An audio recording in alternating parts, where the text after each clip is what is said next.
কেমন আছো বন্ধুরা? আবার চলে এসেছি তোমাদের কাছে আর একটা ভূতের গল্প নিয়ে, যেটি লিখেছেন শীর্ষেন্দু মুখোপাধ্যায়।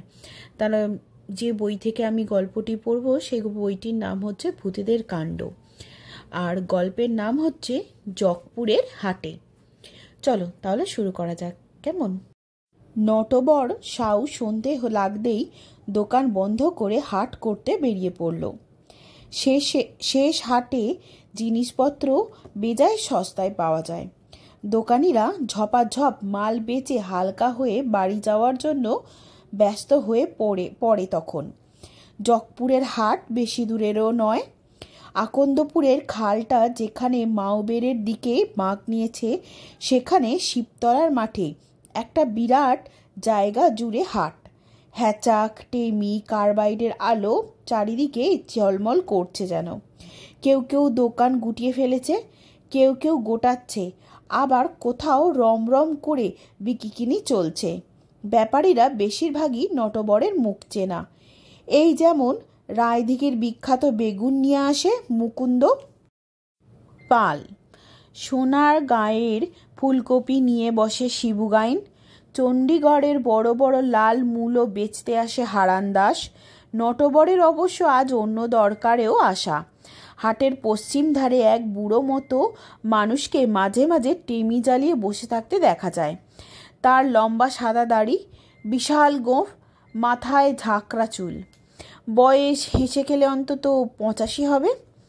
মুখখানার চামড়ায় অনেক ভাঁজ, মাথায় একটা সাদা টুপিও থাকে।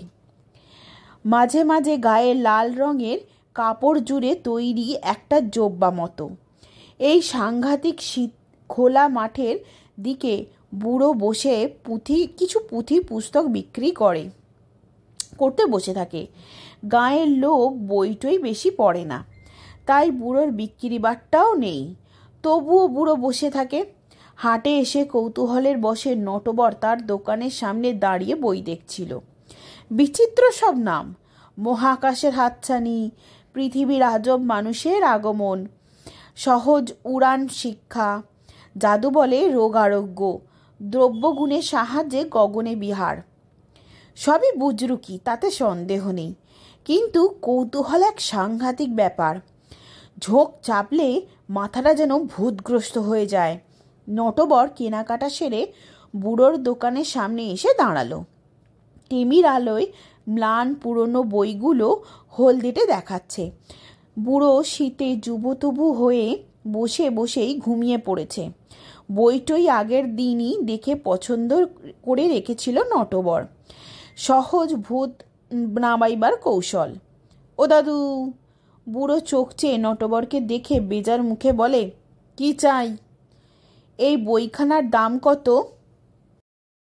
1 টাকা। বইতে যা লেখা তাতে কাজ হয়? কে জানে বাপু, আমি তো পরখ করিনি। কাজ না হলে বই ফেরত দেব কিন্তু। না বাবু, ওসব ফেরত হবে না। নিলে না, না নিলে পথ দেখো। আহা, এসব তো বুজরুকিও হতে পারে। তা হতে পারে। নটবর 1খানা টাকা ঠকাং করে ফেলে বইখানা তুলে নিল। গেল 1খানা টাকা। তার কি করা যাবে? বইখানা পকেটে পুরে নটবর বাড়ি রওনা হলো। না, ভূতে নটবরের বিশ্বাস নেই। সে ভূত টুত মানে না। এই নিয়ে বন্ধু ভজহরির সঙ্গে তার প্রায়ই তর্ক হয়। ভজহরি আবার ঘোরতর ভূতে বিশ্বাসী। প্রায় বলে, এখন মানছ না, কিন্তু একদিন ঠেলায় পড়ে মানবে। ভূত না মানলেও কৌতূহলকে তো আর ঠেকানো যায় না। আজ বড়ই শীত পড়েছে। তার গ্রাম শামুকখোলা একটু দূরেই। ভারী থলি দুখানা দুহাতে ঝুলিয়ে যথাসাধ্য জোরেই হাঁটছে নটবর।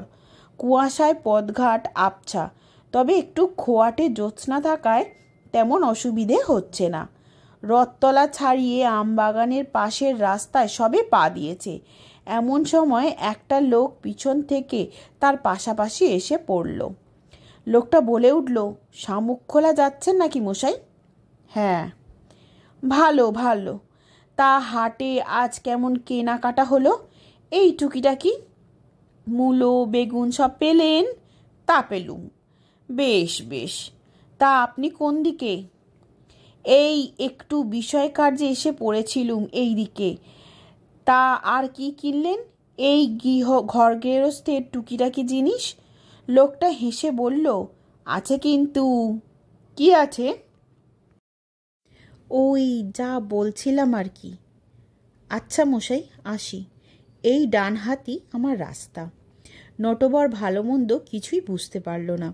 উটকো লোকটা যে কোথা থেকে উদয় হলো, কোথায় অস্ত গেল কে জানে। সামনেই বাঁ ধারে কপালি দিঘি, চারিধারে গাছগাছালি। দিঘির কোল ঘেঁষে রাস্তাটা পেরোনোর সময় হঠাৎ নটবরের মনে হলো সামনের ঘাটে কে যেন চান করছে। এই শীতের রাতে ঠান্ডা জলে চান করে কে?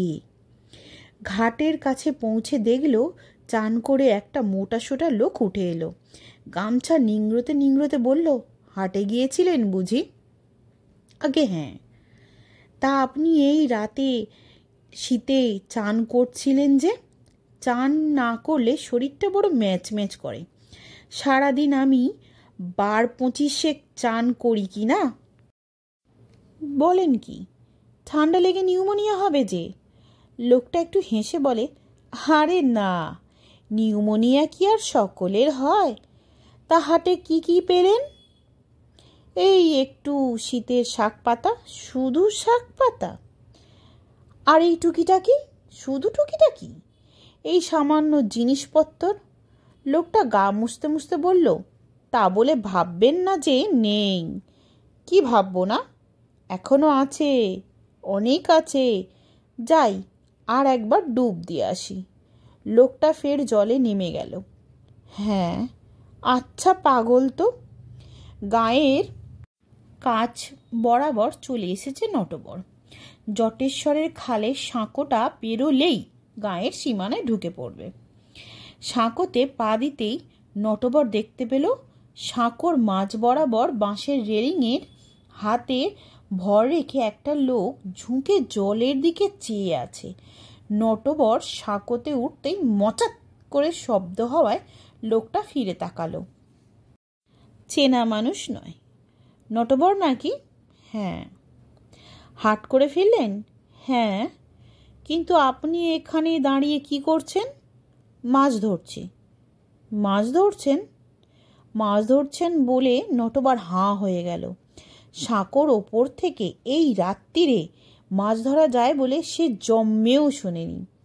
হেসে বলল, কি তো ভাবে ধরছেন? মন্তর দিয়ে নাকি? না, ছিপ দিয়ে। দেখবেন। লোকটার হাতে যে ছিপ রয়েছে সেটা এতক্ষণ লক্ষ্য করেনি নটবর। এবার করল। লোকটার ডান হাতের ছিপটা হঠাৎ করে ছপাত করে ওপরে তুলতেই দেখা গেল বড়শিতে বেশ বড়সড় একটা মাছ লাফঝাপ করছে। তাজ্জব ব্যাপার। দেখলেন তো নটবর বাবু? দেখলাম। খুবই বিস্ময়ের ব্যাপার। না না, এ আর বিস্ময়ের কি? তা হাটে যা খুঁজতে গিয়েছিলেন তা পেলেন? তা পেলুম। শীতের শাকসবজি আর কি। ওসব নয়। আর যা খুঁজতে গিয়েছিলেন, এই টুকিটাকি সব জিনিসপত্র। ঘর গেরস্থালিতে তো কত কিছুই লাগে, সে আমি জানি, কিন্তু সেসব ছাড়া আর কিছু না। আর বিশেষ কি? কি যে বলেন নটবর বাবু! যাকগে, কথাটা হলো ওসব নিয়ে বেশি মাথা না ঘামানোই ভালো। কী সব নিয়ে? কিসের কথা বলছেন? বলছিলাম কি, দুতরফা নিজের নিজের মতো করে আছে। কাজ কি বলুন? অন্য তরফের তল্লাশ নিতে যাওয়ার। ওতে অন্য তরফের বড্ড অসুবিধে হয় কি না? দুই তরফা? নটবর হঠাৎ একটু চিন্তিত হয়ে পড়ল। কোন তরফের কথা বলতে চাইছে লোকটা? আচ্ছা আসি নটবর বাবু বলে লোকটা হনহন করে তার পাশ কাটিয়ে উল্টো দিকে চলে গেল। তাকে ভেদ করেই গেল যেন, কিন্তু নটবরের গায়ে একটু ছোঁয়াও লাগলো না। হঠাৎ নটবরের গা শিউরে উঠল। বাপরে বলে বাজারের থলি ফেলে নটবর প্রাণপণে ছুটতে লাগলো। পড়ি কি মরি অবস্থা। পরদিন সে ভজহরিকে গিয়ে বইখানা দান করে বলল, আছে রে ভাই আছে। ভজহরি এক গাল হেসে বলল, বলেছিলাম কি না। তাহলে বন্ধুরা, গল্পটা এখানেই শেষ হলো। ভালো লাগলে লাইক করো, আরও ভালো লাগলে শেয়ার করো বন্ধুদের সঙ্গে। নতুন যারা বন্ধুরা রয়েছে চ্যানেলটাকে অবশ্যই সাবস্ক্রাইব করে দাও এরকম, আর বেল নোটিফিকেশানটাকে অন করে দিও যাতে নতুন নতুন গল্প আরও তোমরা শুনতে পারো বা দেখতে পারো।